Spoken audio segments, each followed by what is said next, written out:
Okay, so 4.2 exploration causes and events. The objective for today is to describe the role of states in expansion and maritime exploration from 1450 to 1750. So we're going to talk about which states were involved in exploration.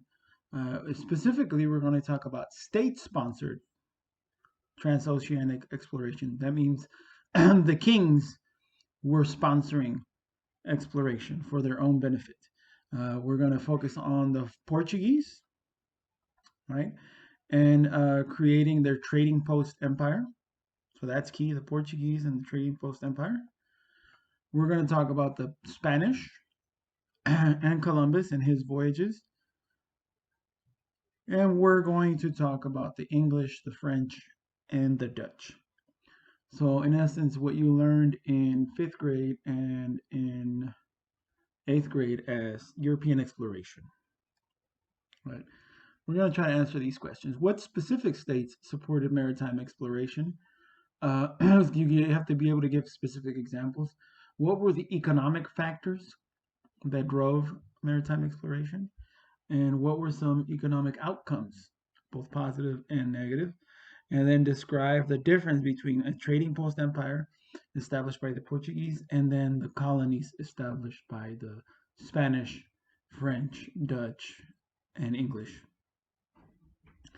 So let's begin with the Portuguese Empire. So let's begin with the Portuguese. Uh, Now, the Portuguese main objective was, and everyone's main objective was, to try to get to East Asia and Southeast Asia for the spices, the silk, all the stuff that people regularly traded for. If you remember, these were the main reasons for exploration: political competition, cultural competition, economic competition. This is what we're focusing on, right? They wanted Asian luxury goods, gold from Africa as well, um, and um, spices from the Spice Islands. Okay, so let's begin to talk about this trading post empire and how they started. Like we said, the objective is to talk about state sponsored, right? So that means we're talking about Prince Henry. He was called the Navigator. Prince Henry the Navigator sponsored exploration to get to India, right? Now, the result of that, part of the negative result of that, is slavery began. When they first began exploring, the Portuguese started going along the coast of Africa. Um, they figured out that they can begin to make money by trading in slaves, right? Now, what helped them was the development of maritime technology, like we talked about before, the lateen sail, the um, rudder, the astrolabe, the compass. All of those things helped them be able to navigate along the coast, as well as the, again, sponsorship by the king of Portugal. So again, slavery begins. Not begins, it continues. It continues, but because it had already existed, like we saw in a previous lesson and in a video. Then Bartolome Diaz sails around the Cape of Good Hope and realizes that, oh, wait a minute, we can sail around Africa. We can sail around Africa, right? And Vasco da Gama in 1498, so about 10 years later, finally gets to India. And the Portuguese then began to create a trading post empire. The Portuguese have better ships and better weapons, so they're able to conquer along the coast, but they don't have the manpower and the ability to actually take a lot of land. And they really honestly don't want to, right? They only want to create control of the trade. Not only do they control, um, you know, taxing people who want to trade along the route that they control, but they also force people to use the Portuguese ships. So they say, if you want to carry goods from India to Africa and anywhere around, you're going to have to use us. Um, so again, the Portuguese create a trading post empire. They built a lot of these forts to try to control the coast. So with these forts filled with their soldiers, they began to control the coast of Africa and India. Here's another fort. And this was, in essence, the Portuguese Empire, trading post empire. And as you can see, it doesn't encompass a lot of land. It's only different forts around India, the Middle East, and Africa. Now, there is Brazil, because once they figure out a few years later um, that Spain is taking over, they send folks over. And then with the Treaty of Tordesillas, the Pope says, okay, so half of the world is going to belong to the Spanish. That's that half, and this half. So in other words, Africa and Brazil is going to belong to the Portuguese, and that's why the people in Portugal speak Portuguese. Right. So now you have, because of the Portuguese, they're the first ones in the Indian Ocean. They are the first ones. But then later on, you're going to see, as we get through the lecture, the Spanish then get to the Philippines, and the Dutch and English get to the Spice Islands.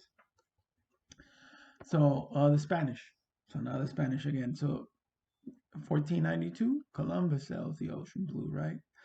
Before Columbus sailed, though, if you remember correctly, we had talked about Dar Islam and how Spain was Muslim.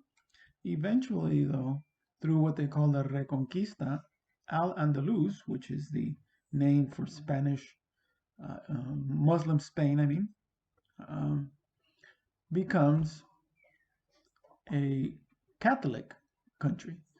So, through the years, the Spanish kings from the north began to take um, more and more of Spain until Ferdinand and Isabella consolidate their power and basically take over the peninsula, or what we know now as Spain, right?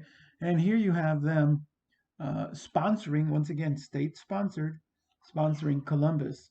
Um, Now, one of the reasons that they sponsored him again is they want a trade route, and the Ottomans have control of Constantinople, and they also know that the Portuguese are having a hard time in the Indian Ocean with the Omanis and different Muslim groups. So they figure, you know what, let's just avoid Muslims altogether and pay this guy to see if he can find a route, right? So using those two things, let's see what route they found, right? So, Columbus, oh, I put Columbu. Columbus tries to reach Asia, right? And he stumbles upon the Americas.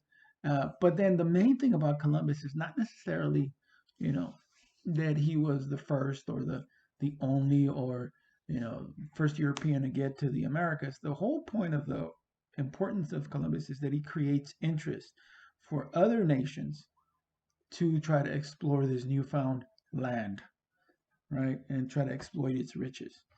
So they sponsor Ferdinand Magellan. Ferdinand Magellan is the first guy to circumvent the globe. Now he didn't actually circumvent. Uh, his sailors did. He died along the way, but his sailors finally went around the world, so he gets credit, right? That happened in 1522. Um, Again, the Spanish then, as they circumvent, they began to control Manila. And that's why people in the Philippines, a lot of them have Spanish surnames. The Spanish control the Philippines. The reason for them to control the Philippines is because now they're getting all kinds of gold and silver from the Americas once they conquer those, and that silver is now being shipped to China. Now remember, the Chinese had closed off every port except Canton. So the Spanish have to control these islands to get their silver over here to then be able to go to Canton and trade. Or sometimes the Chinese merchants, because they didn't want to deal with the government, they would go over to the Philippines and trade with the Spanish for that gold and that silver. Right? So now the English, the French, and the Dutch. The English and French and Dutch, like I said before, they were kind of latecomers to the game of exploration. By that time, the Portuguese and Spanish had already taken a hold of most of places. Um, and you have folks like Cartier and so Samuel de Champlain trying to find a sea route. So what they know that they can't go this way because the Spanish now control all of this. The Portuguese control all of this. So they try to go this way. They figured, hey, we found some gigantic lakes. We're pretty sure we can find the route. And as you can see from this map, it's pretty impossible because of the ice, right? But that was their main purpose. They're trying to find a sea route. And what they do, unlike the Portuguese that only established a trading post empire, they follow suit with the Spanish and they create colonies where they bring some of their people to start living in the area. Thus, you get Quebec, right?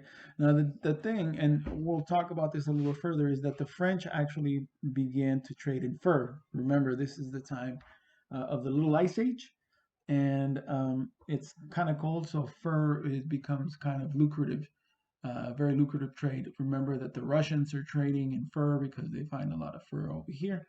So now the French find a lot of beaver and fur here. So that's one of their reasons. Whereas the English actually began to farm tobacco and cotton. So those colonies make money doing that.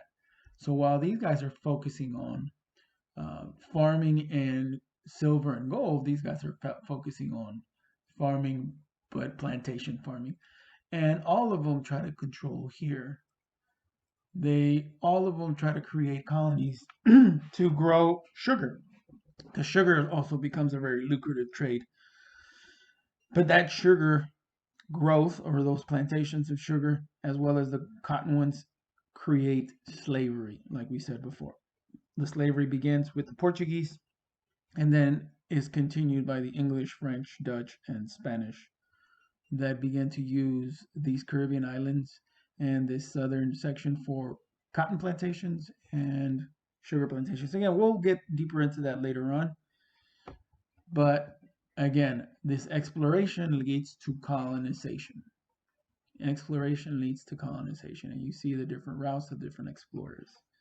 So we have the land-based empires of the Ottomans, the Qin, the Mughals, and the Safavids and Russians. And at the same time that those places are expanding, 1450 to 1750, we get, Songhai, we get the Spanish Empire. Once again, not only do they control the Americas, but they control the Philippines and part of Africa. But we get Portugal, who controls Brazil and trading posts along the Indian Ocean. And we get Britain. As you can see, Britain also got into the Indian Ocean. And France as well. Not only do they get North America, but they also get into the Indian Ocean. And the Dutch. The Dutch, they don't even bother with the Indian Ocean. They go straight to the Spice Islands. So let's answer these questions really quickly. What specific states sponsored maritime exploration at the time period? The two that I need you to remember are the Spanish and the Portuguese. The Spanish by Queen Isabella and King Ferdinand, and the Portuguese by um, Henry the Navigator. What economic factors drove maritime exploration? We've talked about that. It was the desire for luxury goods, the desire for spices, and to want to avoid the Ottomans and not pay those taxes. What were some of the economic outcomes? Uh, all of these European empires become wealthy, especially the Spanish, due to the silver trade. And negative, we end up with slavery, correct? Slavery is not a very positive thing. So, another economic outcome is the establishment of colonies and plantations, right? Now, what is the difference between a trading post empire established by the Indian Ocean in the Indian Ocean by the Portuguese and the colonies? Is that the Portuguese did not control land, did not want to control land. They only wanted to control trade, whereas the other groups wanted to actually take advantage of the land and the farming and have colonies there in the New World.